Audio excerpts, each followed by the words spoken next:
नमस्कार दर्शक बंधु चलतु आज बनई नवा इनस्टांट तेंतुली आचार गचर तोलिकी रिसेंट आनी देखते केते बढ़िया देखा जाउची पूरा ताजा अच्छी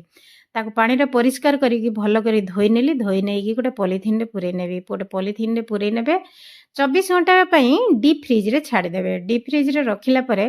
तेंतुलीटार चुपाटा आपे आपे छाड़ी जाए देखंतु थरे चेष्टा करिकी देखंतु काढी आनली 24 घंटा परे आकु नॉर्मल पानी रे 10 मिनिट पके देबे 10 मिनिट पकेला परे हे चुपा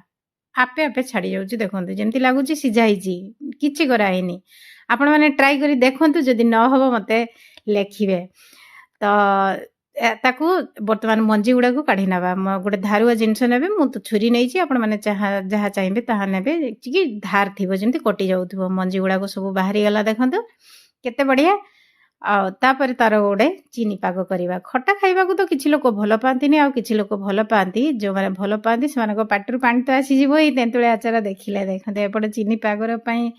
नहीं नेली 4 बड़ चमच चीनी आउ अध गिना पानी भल कर फुटई नेली फुटई नहीं से छड़ा होता तेंतुली को देदेली तेंतुली को देदेकी आउ टे फुटई नहीं टी अठाड़िया पाग आसीगले ठीक से बेले लुण लंका गुंड जीरा गुंड देदेवे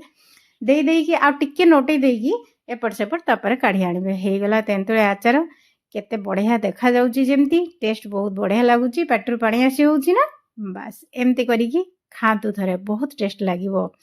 आकु तो मु पूरा फ्रिज रे रखी देबी 10-15 दिन जते बेला इच्छा हबो काढी खाइबी आपण माने करिकी खाइले कि ना प्लीज कमेंट करिवे आचार केमती लागिला वीडियो जदी पसंद आसिला निश्चय लाइक टे करिवे सब्सक्राइब करबा को भूलिबेनी रहिली नमस्कार।